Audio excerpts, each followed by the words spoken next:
So like in learning matchups, there are many things you need to consider, right? You need to consider, you know, obviously the character you're going up against, what your character has to go up against them, you know, counter hit damage, etc, etc. Learning how to counter poke them, all that is important, right? But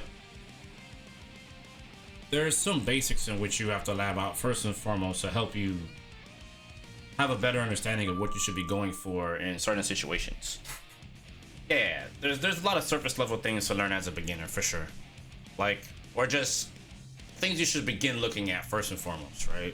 So, but like I feel like when you understand the basics of the matchup, then you can go into the more nuanced situations where, like, you know, you're compromised in the corner and this kind of stops a lot of your options. Maybe you gotta do something that's kind of risky, maybe you gotta go for something else, etc, etc. But that is true, that is true. So let's say, I don't know, let's say we're learning the Leo matchup, right? So let's go into here.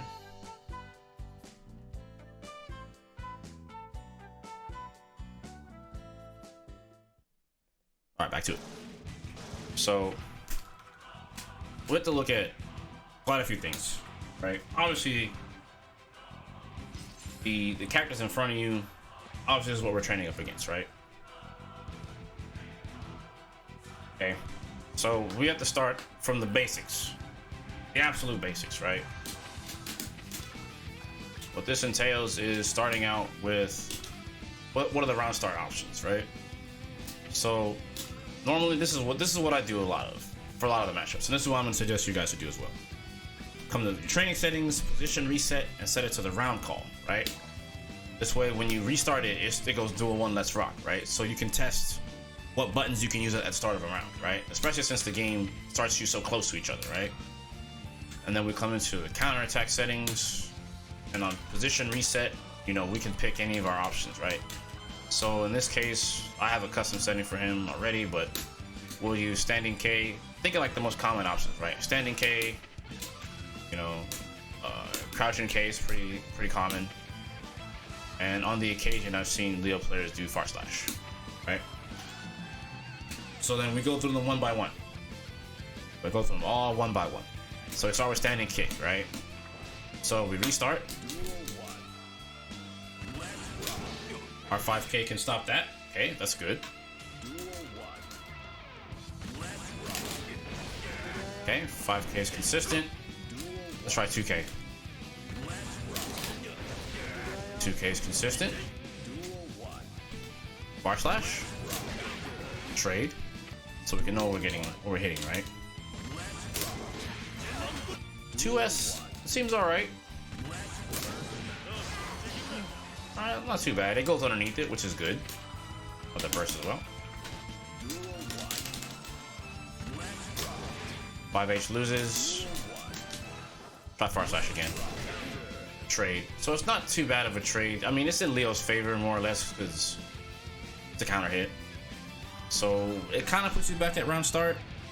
So not too bad. But we've discerned that 5K and 2K seem to be like really good answers. 2S is also a pretty good answer, but that's just dealing with, you know, standing kick at the start of the game, right?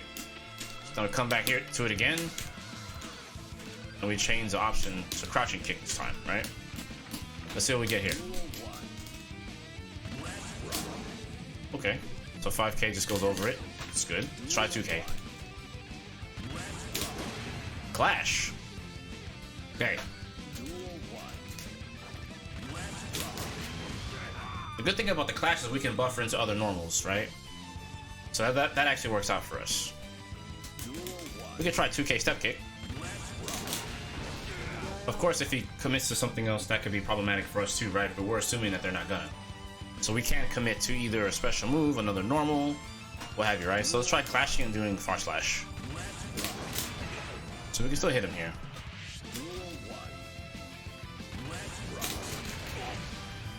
So that's not too bad. So now we know that's a thing. We can clash with it and hit far slash. So essentially he's going to be forced to have to pretty much block in this situation. But I don't think you get enough meter to FD. So let's check it out.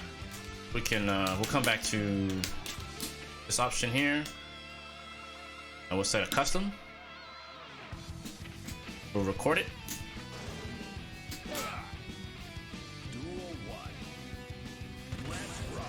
Okay, so let's see if he'll block right away. See, actually, we gotta turn off the gauges too, you know? Thought about that. Make sure the gauges are off.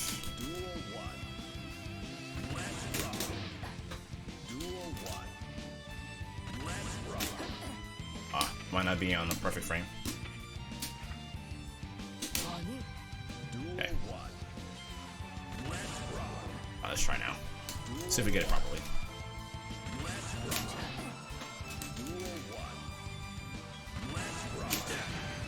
Oh, get a little bit of tension. Because he made contact, so you get a little bit of tension. Yeah, so he can block. See, so these are the things you have to look out for. So now you know if you both clash, right?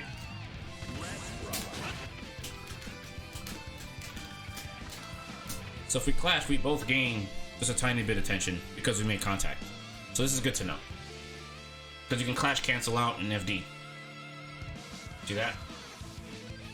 So he'll be able to save himself. But, however, let's say for whatever reason they get overzealous and try to do 2k into Rekka. Right?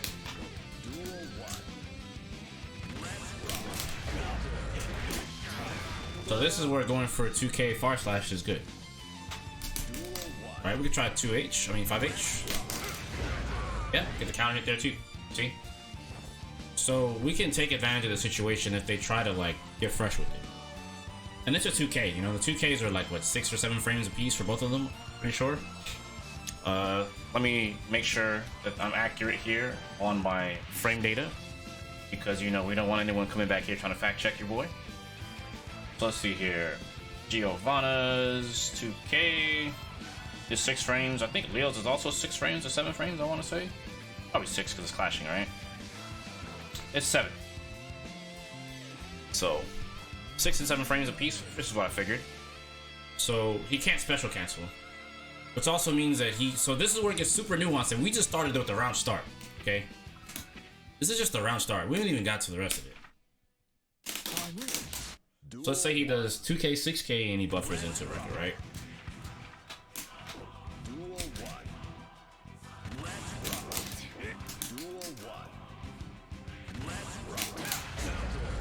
Yeah, it's gonna beat that too.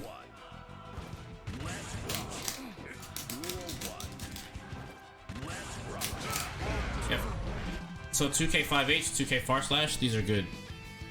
Right? So TK 5H, TK far slash, really good. So you can preemptively go for these, right? You can also go into the step kick if you want, but this is if you think that this is coming. You know?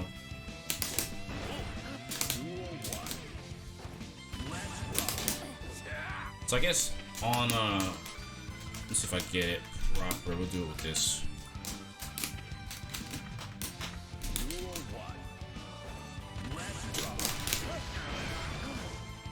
So the good thing is, if they go for another move, see how clashing we still got that. Let's say that they did the 5k, right?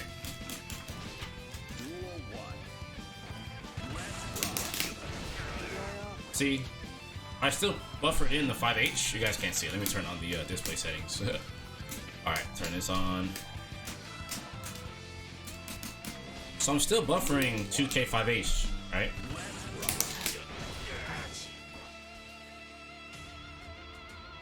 Like it's still there. See the 2k, the 5H, and then I'm still buffering into the 214k. We're still in there. That means you have enough hit stop to do this.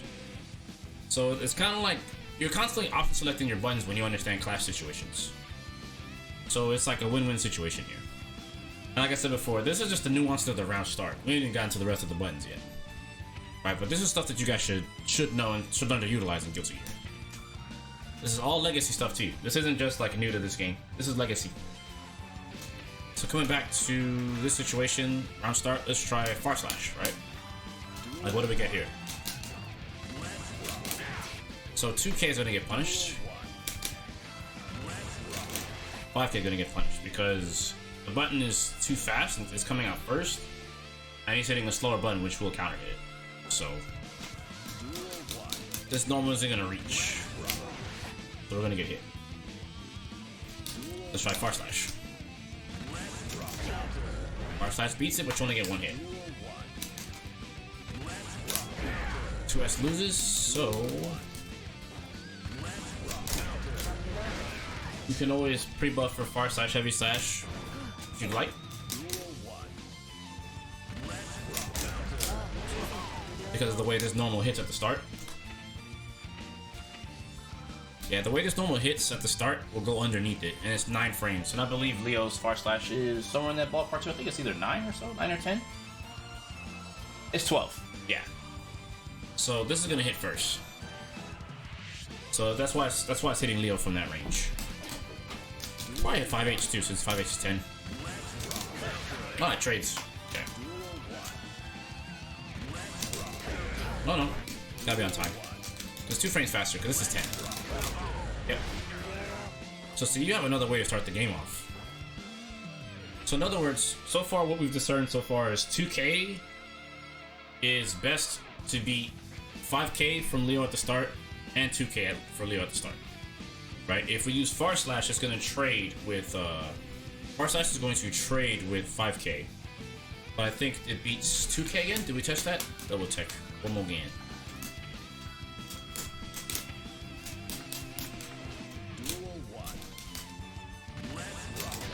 That trades, so it's not too bad. Not too bad. The trade situation isn't too bad. Something we can take, right?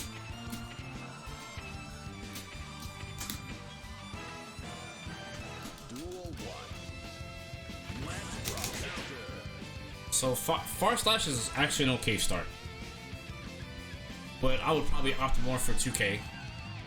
Given the situation during the round start, you know, and now that we kind of know what the options are here, then a new RPS will come into play with other buttons, right? Now, one thing we can't ignore is Leo's sweep. Leo's sweep is definitely one of the better sweeps in the game, right? How will the 2K do against it? See? So now 2K loses because this goes over, because he goes airborne. Far Slash? Yep. So there you have it. 5K, so 5K, 2K both lose to this, but Far Slash is the winner. So in essence, it's pretty much safe to say using Far Slash at the start of the game against Leo's okay. Like, you're trading with 5K, you're trading with 2K, I believe it was, and you're outright beating Far Slash, and you're outright beating 2D. So, you see, so now we can make better judgment calls at the round start, you know? Now we know. And 5H also beats, 5H beats, what's it called? Far Slash. And then 5H trades here, and you go all the way back to neutral. The trade is pretty even. This isn't too bad. If you're feeling some kind of way and you want to DP, you can do that too. Obviously, I would, you know, it's not advised. It just depends on the temperament of your opponent. But I mean, this is a pretty decent trade at the very least. Duel 1. So, this isn't too bad. So, now we understand the round start, right? And we can get deeper into it, try other types of scenarios, walking back, all kinds of other stuff like that, but that's more advanced things, right? So, like, now that we have this basic understanding of this is the start of learning the matchup, right? You have a round start. So, from that point, the things that come next is counter poking and understanding, like, the opposing character's neutral, right? So we're gonna turn the round call off, so we don't need this anymore. We understand that part of our game. And we need to turn off the counterattack settings for restarting, because we don't want to do that anymore on the restart, right? And the good thing also here about the training mode is you can train for when they recover, you can train for after they get hit, and you obviously can train when they're blocking, right? So we can practice our frame traps, we can practice our DP baits, the whole nine, right? So Leo's best range obviously is like up close, right? We know up close is where that character shines. But if we're gonna play neutral against him, we have to know how to counter poke him and where to keep him out, right? So it's clear like Gio's best long range normals are sweep or 5H, right? These are outright her two best, like stay away from your normals. Honorable mention can go to 5k, but I'd argue it has roughly the same range as this move and this one. Whereas this and this are like complete outliers. You know, so we know this, right? We know we need to keep Leo out. Let's see here.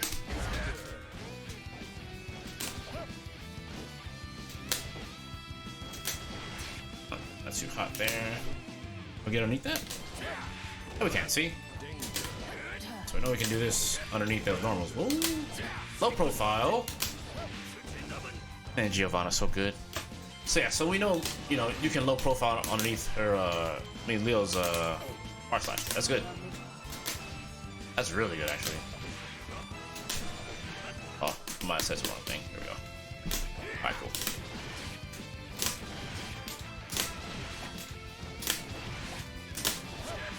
That's so strong. So see, we're already eliminating a really good button, right? We're already eliminating a really strong button from the character. That's really strong, all things considered. So that means when we're playing the ground game, we can footsie with her sweep on a micro dash.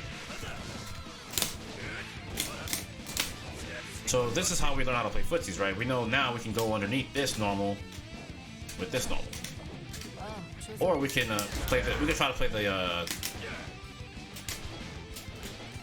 counter poke game, right? Then we can get in and start our gameplay. Yeah, she gets so much off of her 2D. She really does. But we understand this now, right? We understand we can get underneath. We know we can counter poke with 5H. You know, if you're playing Giovanna or any character for that matter, it's good to know what your general good buttons are to play footsies. So we know we can try to fish for counter pokes with that.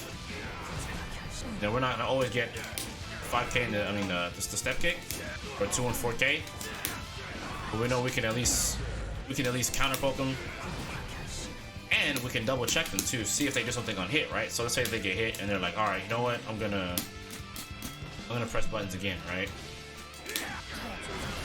All right, so we know if he presses R slash, it's gonna get it. So essentially, you can practice setting up counter hits from hitting people this way too, right? More advanced things. This is a little bit more advanced, but you get the idea. That's another way to test people whenever they get hit. Because, you know, sometimes people, they still like to press buttons when they get hit, and that's just fighting games in general. But yeah, you have this here, right? Next. So we don't need to worry about doing stuff on hit anymore, right? Or after they get hit. So our next step to learning the matchup is what do we need to bait, right? So we understand how we can play footsies with some of our normals. I'm not gonna go too heavy into it because like that's gonna require you to sit in training mode, right? But you can also learn like what to do from your throw, what to do to like bait. So if you know the character has an uppercut, you know, so in Leo's case, you know, he's got an 8 frame and 7 frame DP respectively, 7 frames on the slash one, 8 frames on the H one, right? So since we know that, you know, now we can set up things like, okay, well, if we knock him down, you know, what's the safe jump? So pretty much you can throw them and then jump at him and it's automatic safe jump. Now from that point, obviously we want to get a punish, you know, make sure we do big damage. You know, we've already talked about like if they go for, which is a little bit more of an advanced thing, but I'll throw it in there anyway because we're talking about this type of stuff earlier. Is like, let's say you get your throw into your safe jump. We want to make sure that after we like block the DP, we want to make sure it's punished. But we know that they like to, you know, we know that they're gonna burst. So we can use close slash to 6p. Shout out to Concept for this one. I can also do close slash into 2D in order to bait, you know, the burst. This way, you know, you have something you can utilize. So if they do burst, you get like an extra combo when they land or while they're falling, because you're hitting them while they're falling and you're using the 6p and or the 2D to like forcefully make it whiff. That jump again.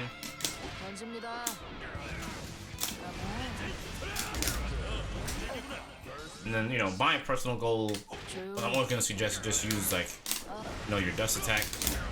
I'm gonna have to walk back on it, but you get the idea.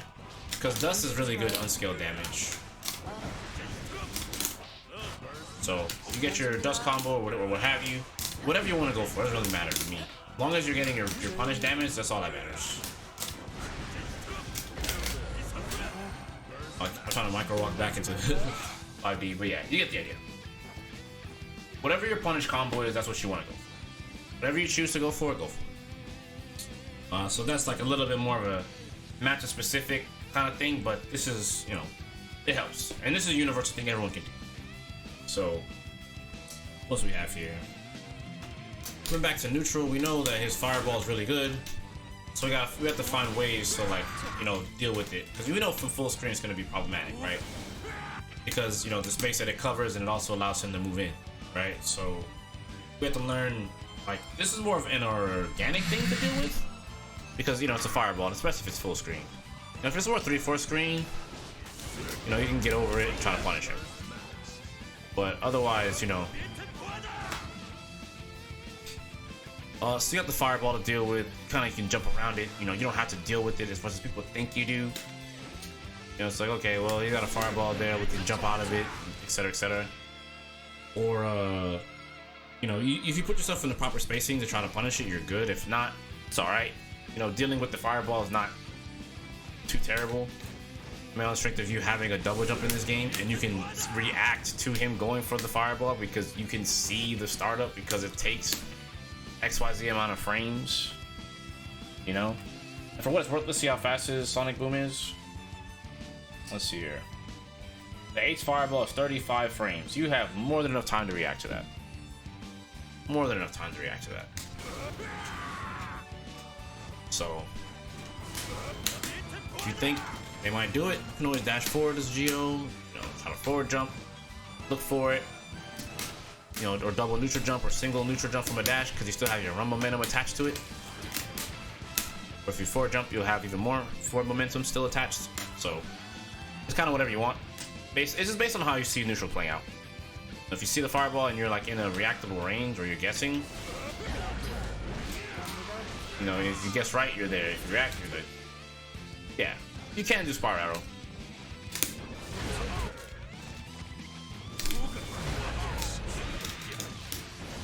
Yeah, you can. I totally forgot. Sorry, I'm used to playing characters that don't have easy, especially when they go through fireballs just like that. So yeah, you're right. You can use that too. That's what I'm saying. This is where you just gotta think about ways you can use your tools. You know, as long as you have these options, you know, take advantage of them. So in Geo's case, you know, you can do that. Other characters, you might have to double jump or single jump around it, etc., etc. But coming back to it, so we understand we can get to the fireballs. We understand we can play footsies with 5H. You know, there's also his jump-ins. You know, we gotta laugh that. We know his jump H is pretty prominent. Everyone gets 6p it. Geo gets a nice, you know, fat reward if she DPs it.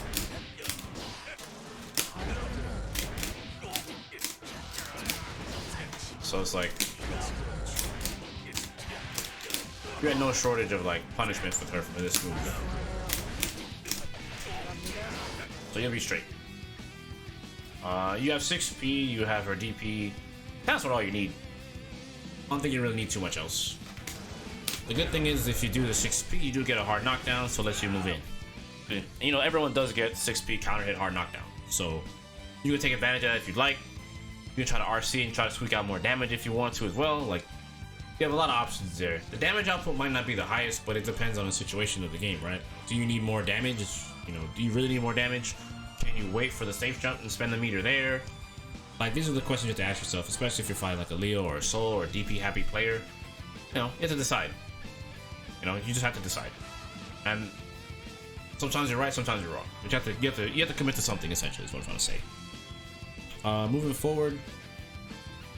So it's very important to understand the opponent's pressure. Right? Like, what do they do? Like, what does the opponent get whenever you're blocking? Right? Like, we know Leo gets the ability to reverse beat, right? AKA he gets to go back and forth between slash and heavy slash and strings. Right?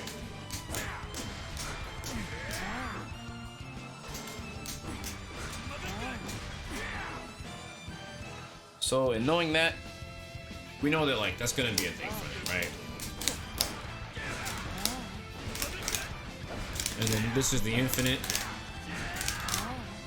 2S6H. Since he gets the reverse beat his tail off, right?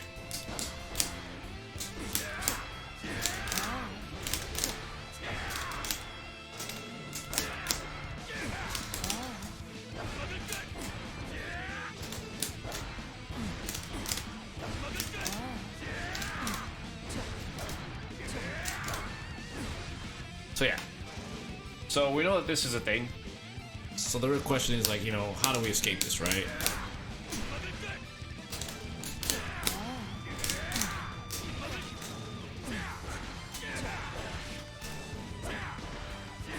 Now, luckily 6H isn't an overhead, right? Looks like there's room enough to throw it if you're in the corner. Try mid-screen.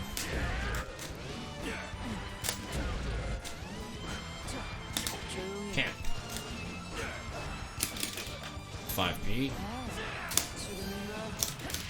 You can blue RC backdash.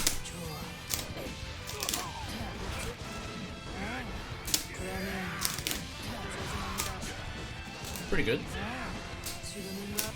You can even get in between it. Not too bad.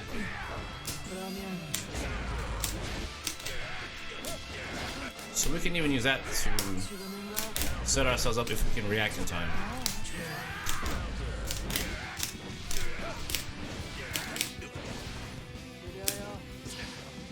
And if we want, we can use blue RC and get a pretty decent punish if we're on time.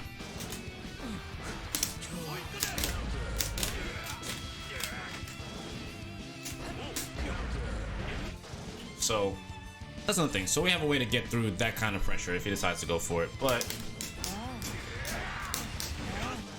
if he does this,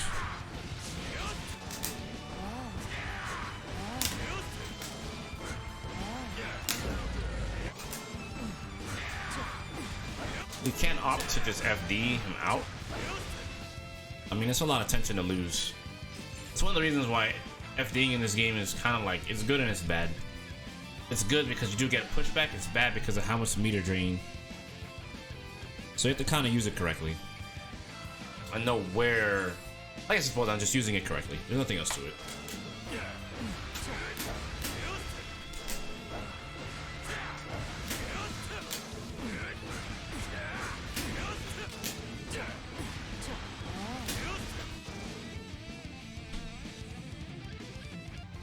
You know you have these kinds of options, so you just have to learn to cycle through them. You know? Like, defense and learning how to deal with their pressure is very important. This move is definitely hard to deal with. For sure. They made it a lot harder to deal with in this game intentionally. But you can throw him depending on the situation. Problem is, like, run slash.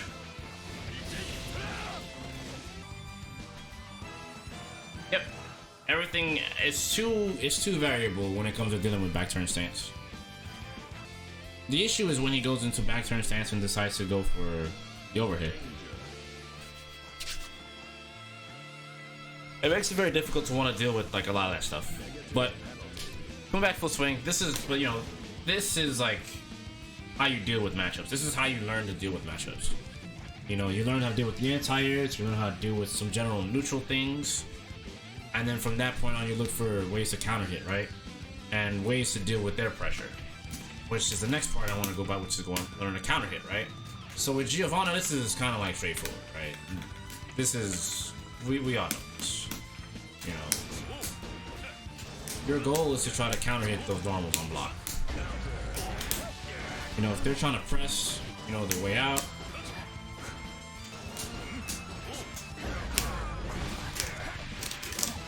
we want to have that down.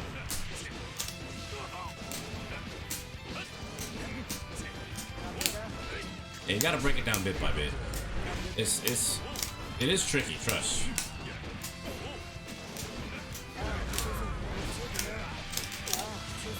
And then you want to, as you're learning how to deal with pressure or learning how to structure your pressure, you know, you always want to put their normals into the lab, right? Like 2K is probably going to be one of his faster ones. Was it 2K is 6? No, 2K is 7. That's a 7 frame trap. So his 2P is 6. So he has a 6 framer to try to escape situations, right? So now that we know that, you can come back here and try the same thing again. Right?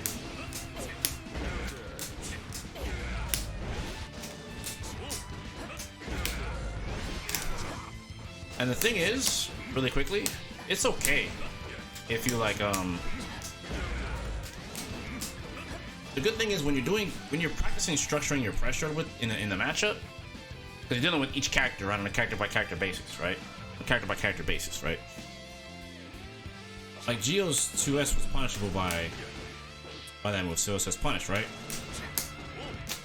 So since you know that, now you can mess with the cancel windows.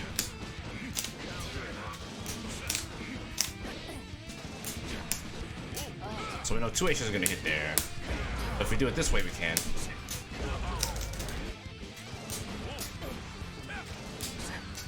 And if we do it off of close slash, you have to open up the blocks on a little bit more. Right?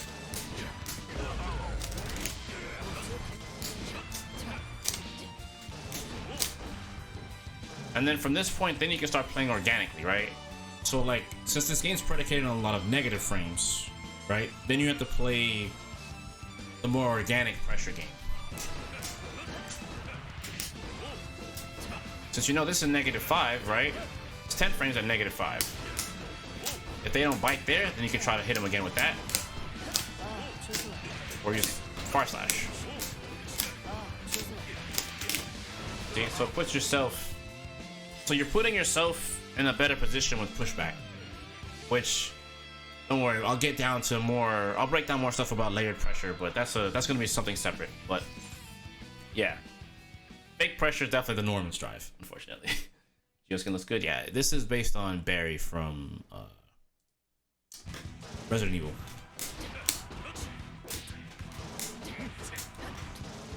Because, yeah, there's other nuances that I would get into talking about pushback and things like that. But so we can take, like, the pushback of this string here and try to, like... See? Because we don't get a chance to walk back on it, right?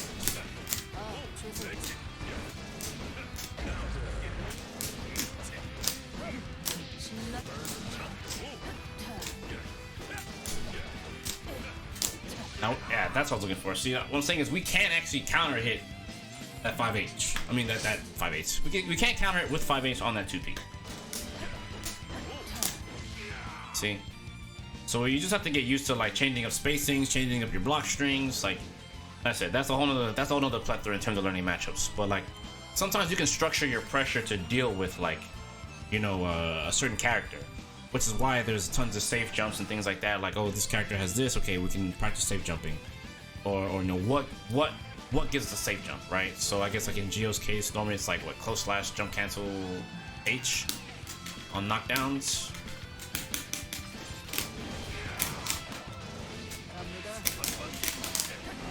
See?